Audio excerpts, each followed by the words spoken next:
Hi, June. It's so great to be here in Brunswick at the Pickard Theater at your haunting grounds, Bowdoin College. And I'm very excited to talk to you about the history and the art of this community here in Brunswick that you've been such a part of, especially as a professor emerita of Bowdoin and the founder of the dance program, and for many years, of course, the head of the theater and dance department. So we're going to be talking about history and art, the spirit of art, and how art builds community, and community helps to create art. They seem to go hand in hand, and it's been the pursuit of your life as your books reflect. So I'm here today to talk about The Passion of Perfection, which is Gertrude Hitz Burton's story, and then Virginia Lee Burton, your great aunt. Your great aunt, and also what inspired your memoir, The Folly Cove Sketches. So both women had fascinating lives, and I've read both books, got lost in both of them. I can't wait to talk about Gertrude, although I love Mike Mulligan and his steam shovel, and Calico the Wonder Horse, and of course Katie and The Big Snow, all of Virginia Lee Burton's works, and the Folly Cove designers that she was the founder of. So much to talk about in such a short time, but let's begin a little bit. Well, first, I want to say thank you for inviting me, Irene. And I want to just mention that you and your books have a lot to do with history, mostly about the history of the Kennebec and Bath. Daughters of Longreach, I know, is an award-winning book. So I'm really happy to be here to be able to talk about this. Well, I think we're both blessed to live where we live in this community. And your Passion of Perfection in this Maine literary community was a finalist in 2018. It was published in 2017. We both started with our regional histories at about the same time. You had a couple of books ahead of Passion of Perfection, but for me it was my debut novel. So we share that a little bit. And as we talk about Gertrude Hitz, I have to ask, why did you choose that story to begin with, that history, and then follow it up with your memoir? So a biography followed by a memoir, they have to be linked. Yeah. Well, they are linked, obviously, through the family. But I think that to begin with, I felt very comfortable with research. I really love doing historical research. And my parents were moving out of their house into an assisted living. And they asked me to look at a couple of large cartons of paper. And I did, and I realized that it was just a treasure. It was letters and photographs and diaries dating back into the early 1800s. So I had them FedExed to Maine, and I started going through them. And I realized that I knew almost nothing about my mother's branch of the family, except that my grandfather's mother, Gertrude, was Swiss and died young. That's all I knew. And going through all of the wonderful, fantastic writing that she did before she died, before she was 35, made me really want to tell her story. And not just because of her, but I thought that it would be more than a family story. It was a story that showed that women, like her, were really interested in promoting women's rights. They were interested in promoting sex education for children and adults in the 1880s and 1890s. They were interested in the women's suffrage movement before 1920, when we hear about it.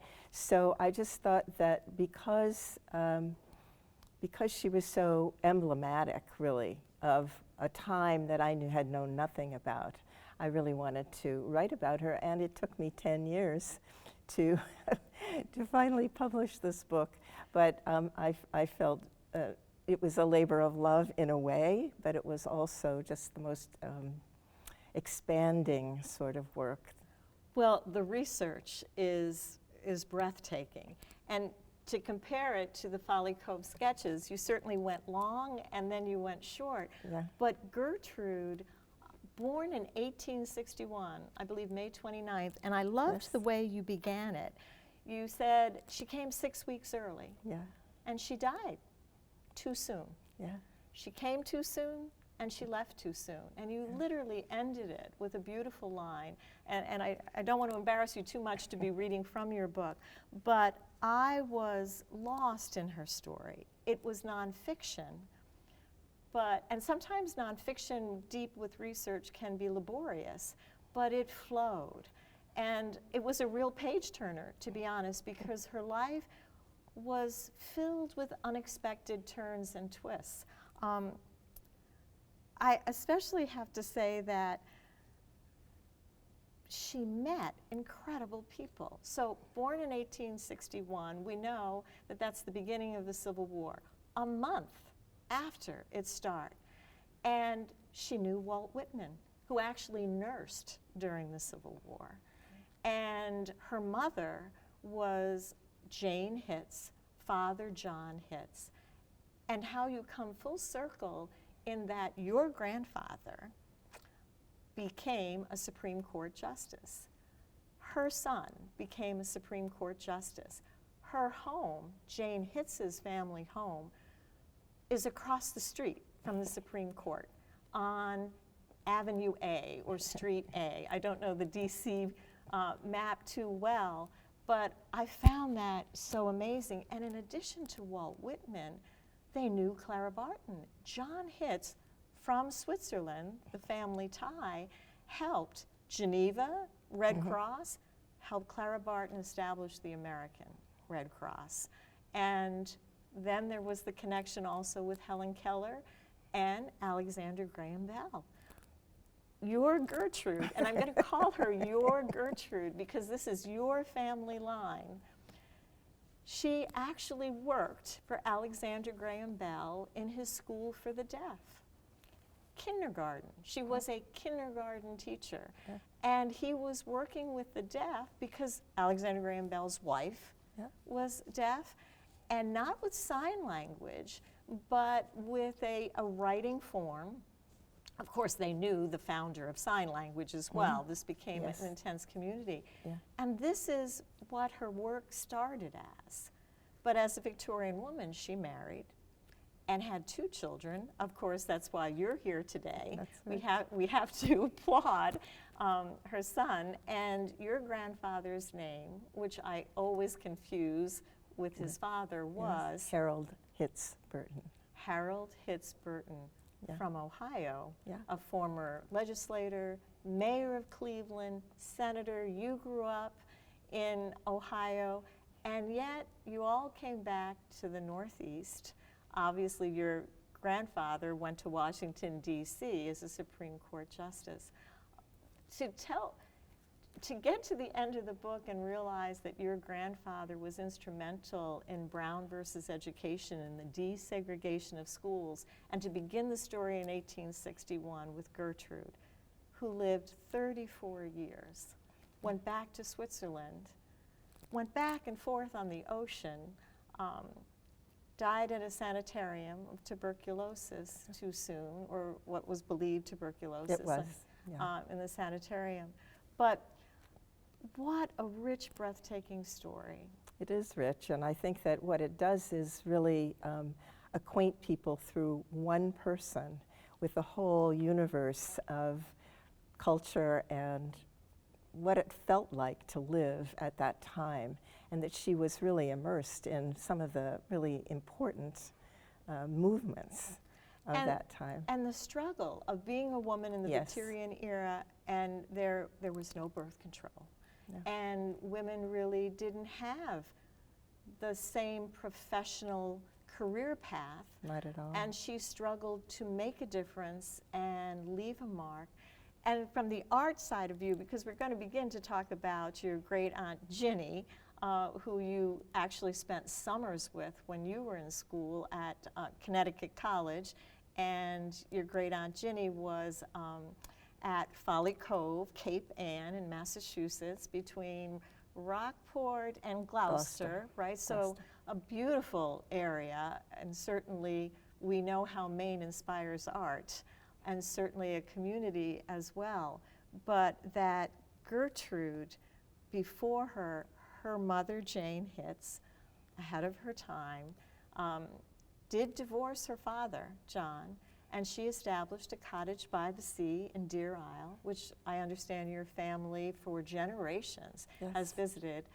I couldn't believe the fact that she was the first person from away, a summer person, who built a cottage at Deer Isle, picked out her spot from the water, beautiful point, and then of course Great Aunt Ginny has this beautiful spot, and they knew how to judge real estate very well, I think. I think they both loved nature in ways. So yeah, the relationship between these two women is interesting. The focal point is Gertrude's husband, Alfred Edgar Burton, whose family roots go back both to Brunswick through the Larrabee family, his mother, and to Gorham, his father, who was in Gorham from before the Revolutionary War. So there are very deep Maine roots to his family ties. The family house in Brunswick is at 10 Mason Street. It was built by his grandfather, John Rogers Larrabee. So, his first wife was Gertrude. When Gertrude died in Switzerland, he, 10 years later, married again. He married a woman named Lena Yates, and they had 3 more children. So with his first wife, Gertrude, he had 2 boys, and with his second wife, Lena, he had 2 girls and a boy, and one of those girls was Virginia. So it's through him that they are related. They have the same father, related through his, yes, they have. They have the Now same you're father, but confusing me. different mothers. Thoroughly Right. modern, thoroughly modern, thoroughly modern. So- Absolutely. And what's interesting there too is that the professor, and you're a professor from Bowdoin, he a professor at MIT, was from Maine. And Bowdoin grad. He And grew up Bowdoin in grad. Portland, and I think Bowdoin is to be applauded for having had a system of funding for Maine students. And he was one of the people who was funded through that scholarship for Maine students. And the other person, his friend from Portland, was Robert Peary. And he was, they were both scholarship students at Bowdoin. They both went on to Do illustrious careers. And they were together Yeah, they were. when Alfred met Gertrude. That's right. And his friend was also smitten by her. Yeah. And of course, Alfred won. Yeah. And Alfred had a brilliant career in that he was a topographer, a cartographer, and made maps. And he rose in the department to be a department head and then a dean of students, Yes, I that's believe. right. So he guided many students. And there is quite a twist. This family was not only talented and brilliant, but they were off the charts when it came to their following their passion. And he only had 2 loves in his life, That's right. Alfred, and that was Gertrude and Lena, who changes names. So the names, it's like a Russian novel, actually, to follow it all. But Lena Yates, his second love, left him as well. And she found happiness with one of his former students, last name Cherry, who's also very famous, and a big connection to another beautiful coast off California. But he was 20 years younger, and she created great art with him in California.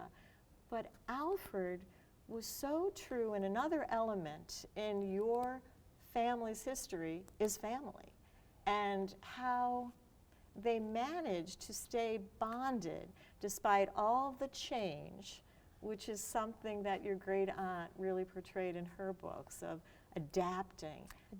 And I'm going to let you That's speak right. on that, because Right. you Well, can. I really think that's an important, it's not just an adaptation to change, but also a persistence in following your vision or what you think is right. And I have to say that is a family trait, is persistence. So, And a good one to and, have. I suppose so. My Aunt Virginia was an inspiration to me. I always wanted to write about the experience that I had with her and my Uncle George. I knew from the very beginning that I wanted to write about it. And after I finished The Passion of Perfection, I decided it was time for me to do this. I had some notes that I had taken when I was living with them in college. I had even some short sketches that I had written in a creative writing class in college. And then I wanted to do a lot of research, because research is really something I felt comfortable with. So I did quite a bit of research on the designs and the history of design and illustration. And I also read her books as an adult, one after the other, and looked at them from the point of view of themes and meanings, really, and I learned a lot from that. So I think the thing that was hardest for me with the Folly Cove Sketches, which is a memoir, was getting myself into it, because I was really much more comfortable with the research and telling a story like Gertrude's. But for Folly Cove Sketches, I really needed to find a voice for my own experience, because when I wrote it, it was a little bit about her biography. It was a little bit about design and art and community. And it was a little bit about my own sort of coming of age within an artist life, being exposed to what it was to live as an artist. And I think you were brought to the East Coast by your parents from Cleveland shortly before you began college. That's right. Like in the early 60s, which, I mean, the 60s were a period of great change. So at just that point, in such a charged time in our American identity, you have the great fortune of visiting your aunt in Folly Cove, and the Finnish immigrants that were there, and that spirit of art, the art spirits, as we say, which is a big part of your Folly Cove Sketches biography. And you see how that community coming together with dance, at music, and the folk music, the food, everything that builds community was there. Right. And of course, your Aunt Ginny formed this group of designers. And you begin that book with a photograph of her at work, and in her very acclaimed book, a book that you said really you received as a 4-year-old. Mm. And I think you mentioned an author, we all know Ann Tyler, who said in a New York Times article, what book formed your life? And you went to, if I can reach for it, The Little House. And I know from having children and grandchildren, and I have read to 2 generations now your aunt's books, you told me that they have always been in print. You're an award-winning or a finalist in the Maine Literary. My goodness, that makes you, I would say, in Maine, iconic to be in that very elite group of people. A Caldecott winner, the Little House. And I love the fact that right beneath the front step of the Little House, it says her story. And the little house is female. And if we were to talk about my favorite, because I have a Katie, the Katie in the big snow, Katie actually is a plow, a snow plow, a bulldozer, but in the winter works as a snow plow. And she celebrates the spirit of women can do. You can do it. Hard work, keep working, persistence, as you say. Right. But such treasures to have, and I know you have the most famous. This is the most famous. This is Mike Mulligan, and his steam shovel is Mary Ann, also female. And at the end of Mike Mulligan, they do come home, and this is the other thing that there they are in the basement, and Mary Ann has turned into the warmth of the furnace. And is it a child hero in a couple of It books? is a child hero in this book for sure. I'm not sure about the other ones that There this is but another, this one for and sure. I don't know if it's Calico. I mean, the list. She wrote 5 books in 6 years, Yeah. and then continued and then on. continued to write more. So Yeah. exhausting work. What I also love is that George, her husband, was a sculptor, also famous, and in community, in the sense of community, there is Georgopolis. Yeah. And this one really features it, but the whole border of the page is a community. Right. And I love that it Right. has the high school, the library, the post office, the fire station, the town hall. It has all of those elements, and they're timeless. Yeah, they So, are. so many books do become trapped in a time period. Attitudes change. But both Gertrude and your great aunt Ginny had 2 women not connected by blood, but through this marriage and children, and half-brothers and sisters, your grandfather being the half-brother of your great aunt Ginny, really did make such a tremendous difference through family, through education.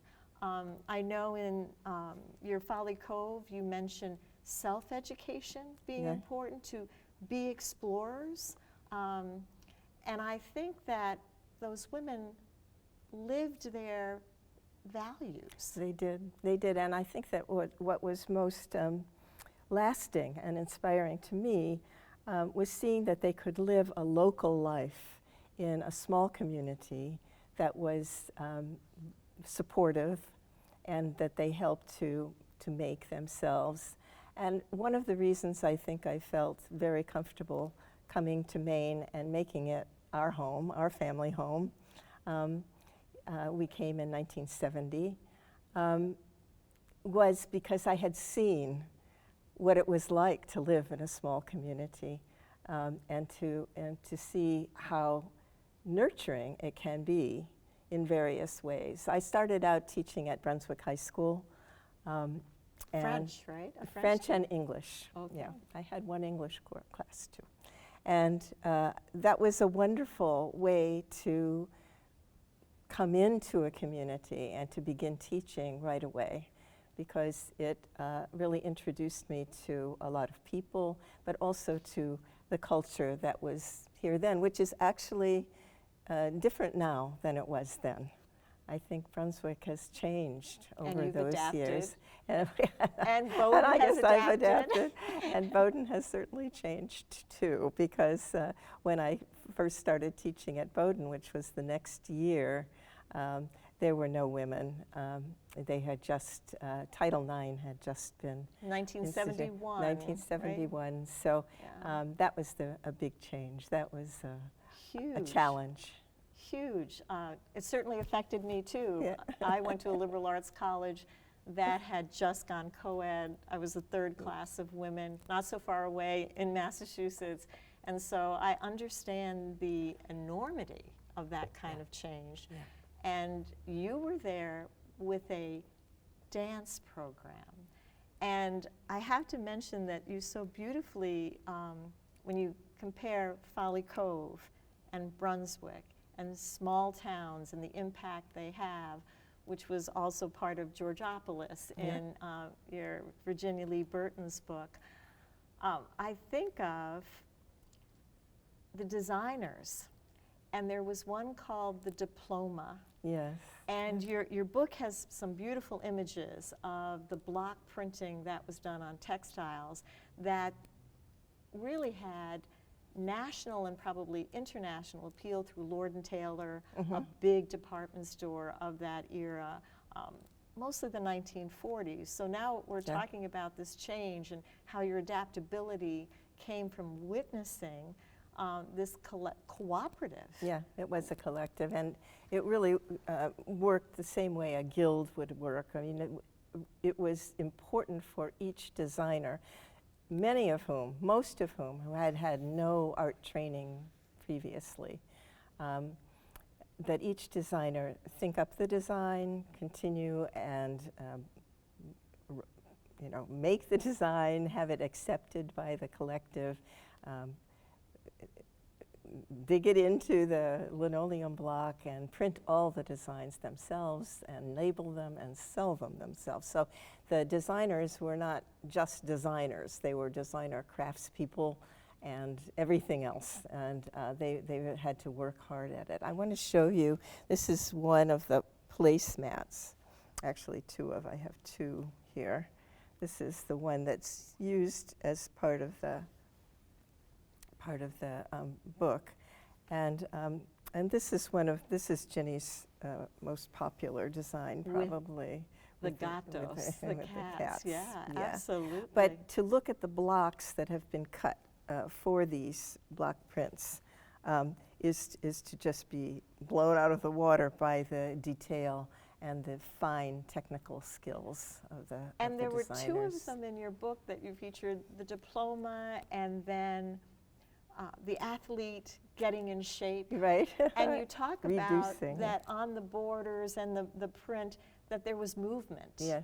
And it imprinted, you were a dancer at Connecticut College, part of the dance, and had wonderful instruction in Cleveland, another city that is renowned for its musical achievement, its symphony, and also for its hospital for sure.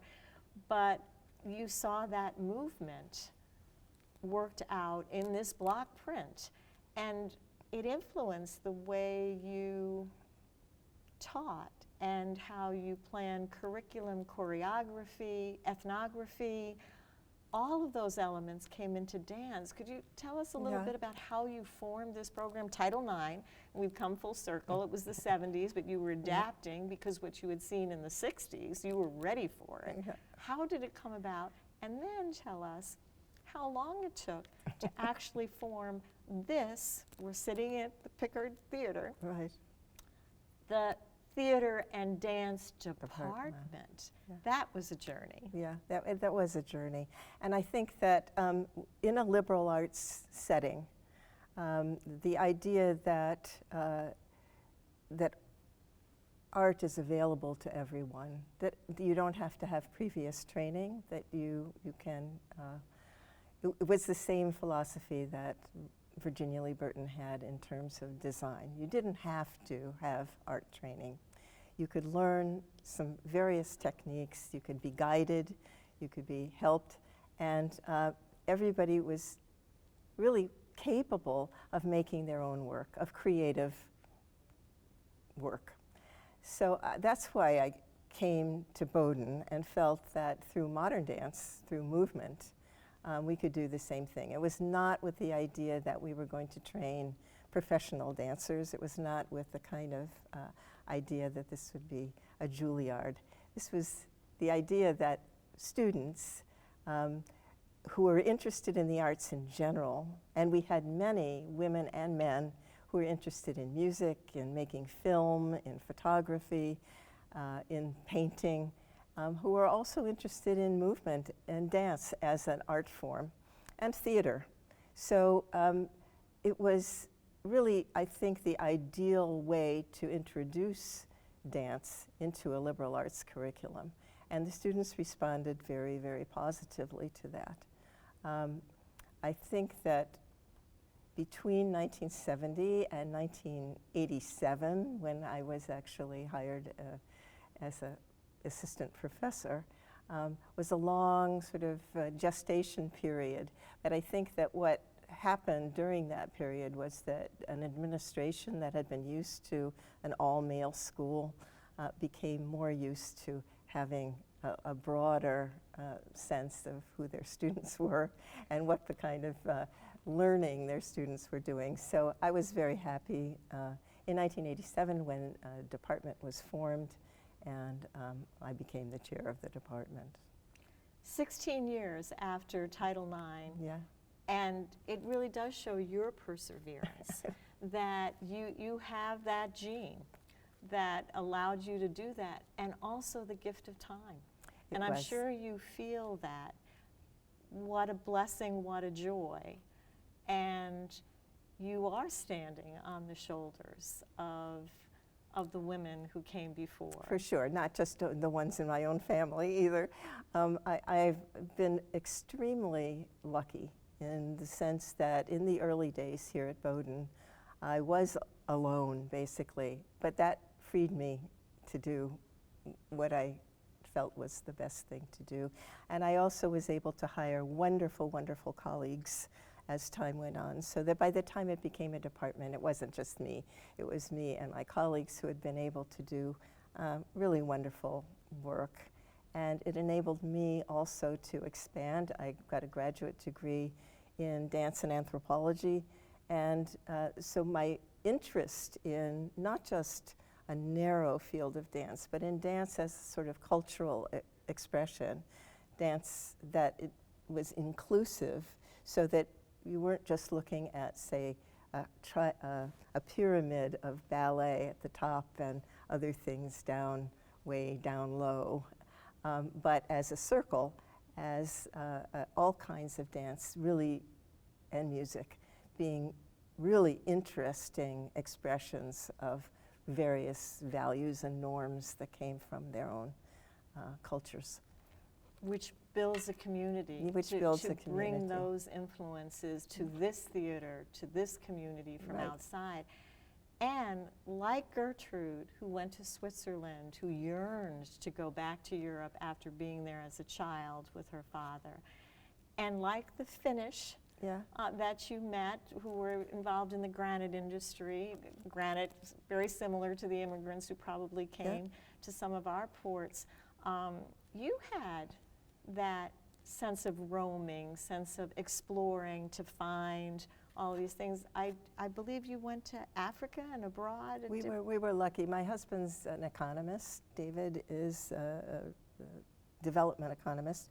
So we had the opportunity to live in Uganda for 2 years before Idi Amin, which was a lucky thing, and then back to Tanzania for a year. So 3 years altogether in Africa, which was it was a wonderful, wonderful, eye-opening experience. And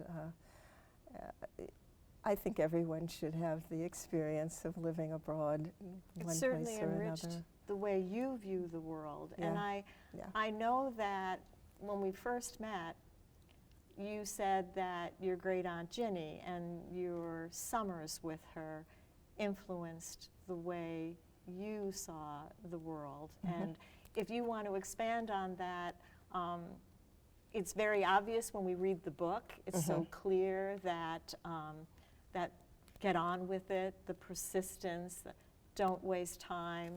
Your great aunt Ginny worked and worked and worked. She was like not one to sit and rest until she fell ill. And I have to say, she died too soon too. I think so. When I look back now and think that she died when she was 59, I think 59 is far too young. But you know, the culture at that point too, you know, people had gone through the Great Depression, they had gone through World War II. There was a lot of, I would have to say, smoking and alcohol drinking. It was just common. It was common in the culture. And I think a lot of people died because of it. Sure. But she was just a warm and accepting, sort of a tolerant kind of person. She would get angry too if she didn't agree with you, and so she wasn't a person who was who didn't have limits. She had some limits, but I think that it was really important for me because it was not my parents.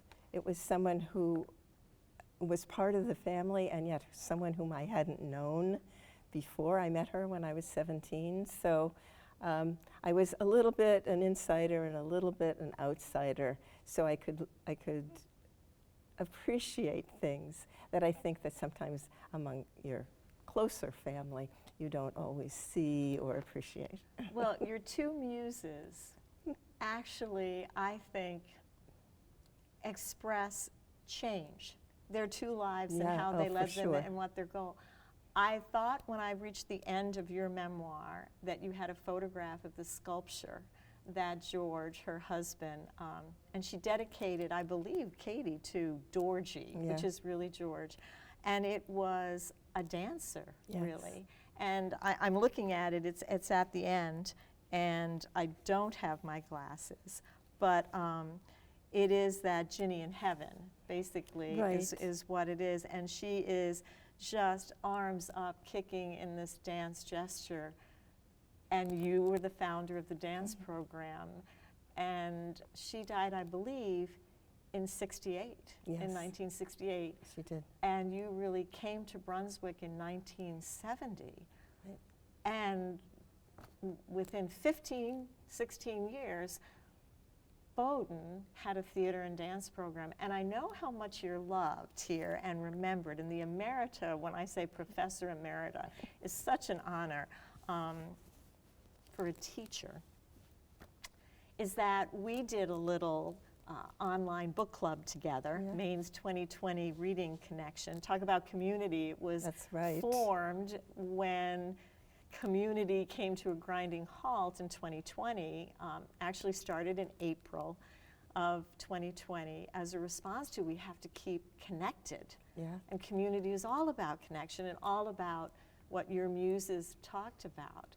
And when you were our guest, and that was just recently, really, 3 years later, one of your colleagues was the only gentleman at our on Zoom with us, and he came and he listened, and we weren't quite sure who he was, and he was one of your colleagues here in the theater and dance department. You probably want to mention his name in a second, but when he talked about you, it was like, I have shown up here today to applaud June Vale, my colleague, and that speaks volumes for his mere presence, and he stayed with us for an hour and 15 minutes.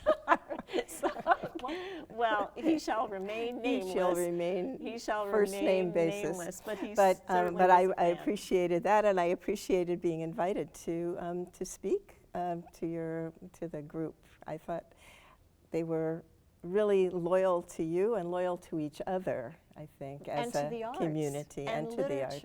And many of them are writers themselves. But to go back to the Maine Literary, literature is so important. And whether it's fiction or nonfiction, I think it teaches great empathy, and it connects us to a much larger world. And one thing that I was impressed with Gertrude, who, as even before we started talking formally in this interview, you know how she impressed me as if I know her, and I'm still sad that she only lived 34 years. But her imprint was left in an indelible way. And I just want to capture a little bit of how I think Gertrude's life and her work is shining in you and in all of us. To mention that she befriended Bliss William Carman, who later became a Canadian poet laureate. And in addition to Walt Whitman, she was very fond of Bliss's writing. And the difference was Bliss was a contemporary. In fact, he was born same year. And they were very close friends. Bliss fortunately got to live a much longer life, but he was someone, and you know as a writer, who you trust with your work before you publish it. And he shared his work, and she would comment on it. And she was in Switzerland at the sanitarium. It was evident that her life was short. He was finishing a work that he would dedicate to her, just with your subtlety, GHB, just the initials, always keeping those friends close to heart. And when I saw that in your biography, I was moved to look up that book of poetry and to read the poem that he wrote and published really the year she died, which was 1896, before the turn of the century. Truly a woman ahead of her time, but born in the Victorian era. And the poem, which was part of a book, very much like The Leaves of Grass that she was always referring to with Walt Whitman and sharing with a friend, was behind the Arras, is it? A-R-R-A-S.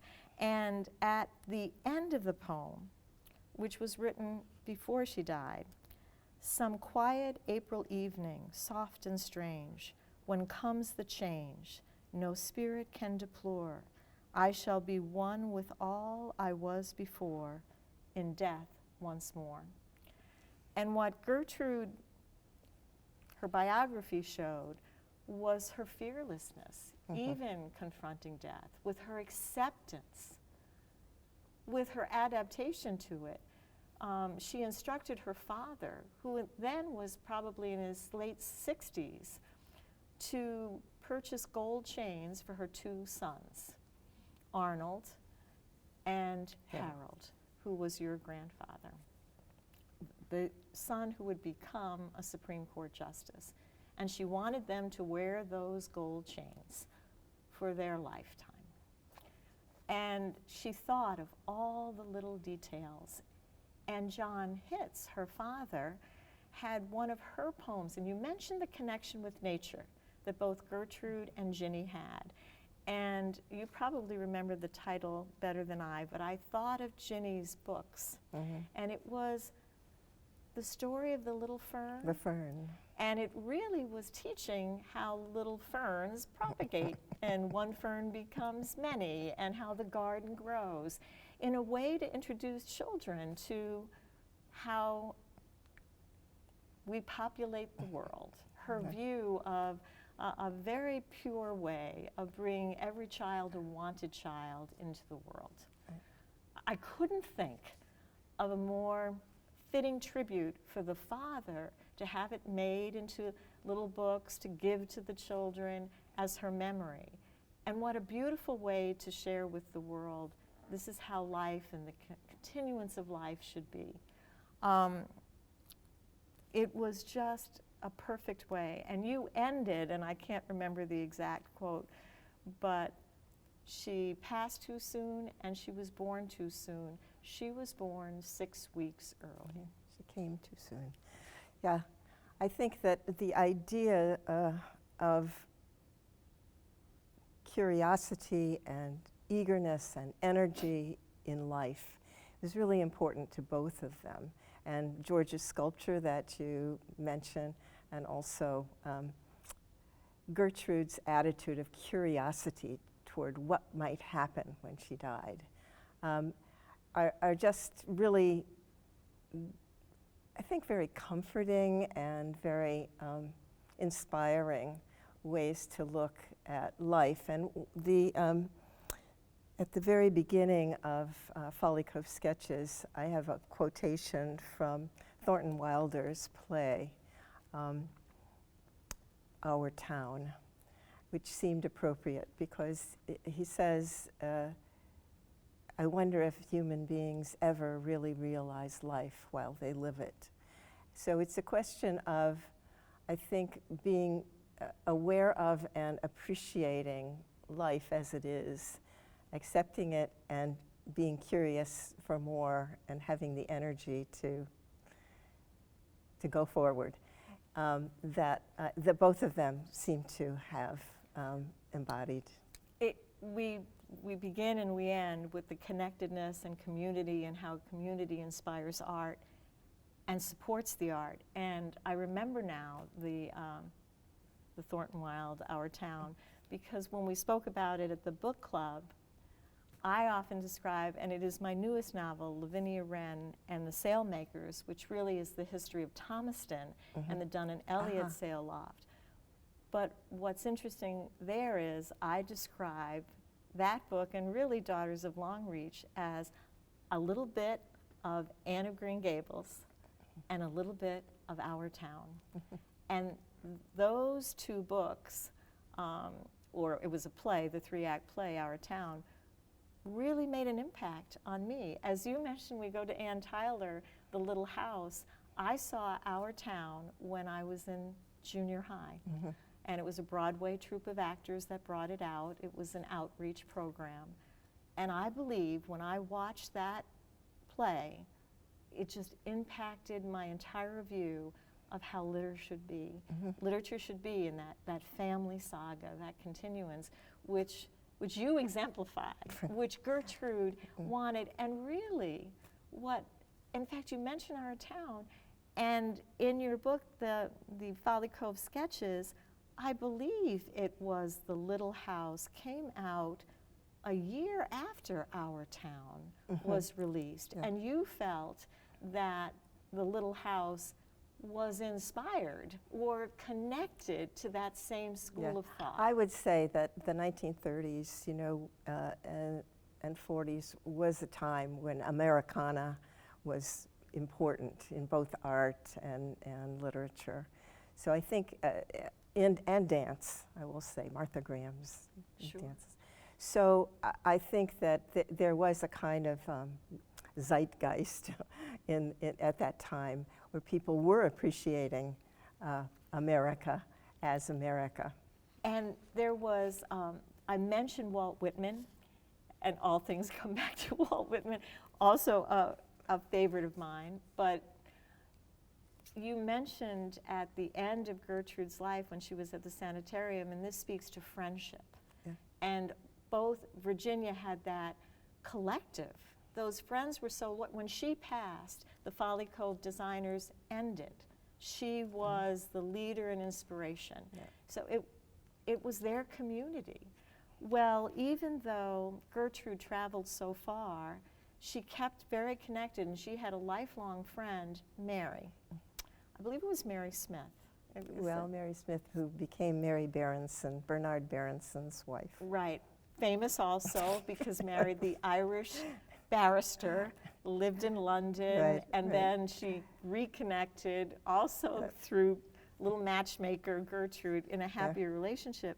But at the end of her life, Mary sat with her and read Leaves of Grass, which I remember doing a whole blog and tying in Walt Whitman and this particular work.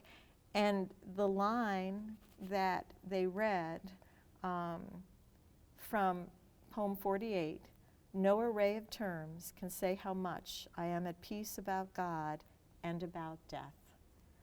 And I think that inclusion really moved me, that this was a woman who, in death, accepted life and death as part of that cycle. She never wavered from what she truly believed. She lived out loud, and you brought her back to life for all of us. At a time, I'm now in my 60s, that sometimes you like to be reminded. I think everybody can benefit from these things. So they're not just personal stories, although they are personal stories. I think they have more impact or more meaning for a much wider group of people than universal. Timeless and universal, and I think you help us remember that, because every time we read a work, we love it if it connects with something in us. I think that's that it true. Resonates. It has to resonate for us to hold on to it and say, this book will remain on my bookshelf. And the passion of perfection, and also reminding us how we struggle for perfection when perfection is rarely achieved. but it is in the doing, and as Ginny would say, in the working towards it. And your persistence, 15 years waiting for it to be a department here at Bowdoin, and here we sit in this theater only because you are a professor emerita of Bowdoin College. That's why we're here today. I have to say how grateful I am to the theater and dance department for allowing us to be here today, too. I am very grateful as well. And to be honest with you, I would not have settled. I live in Bath. I would not have retired to Bath if there wasn't an institution like Bowdoin nearby, exactly for this reason, because it is a haven of culture. It protects the libraries. You know, it's just really a treasure to have in a community, a place like Bowdoin. Thank you so much, June. Thank you, Irene. History, History, art, community. That's right. Thank you.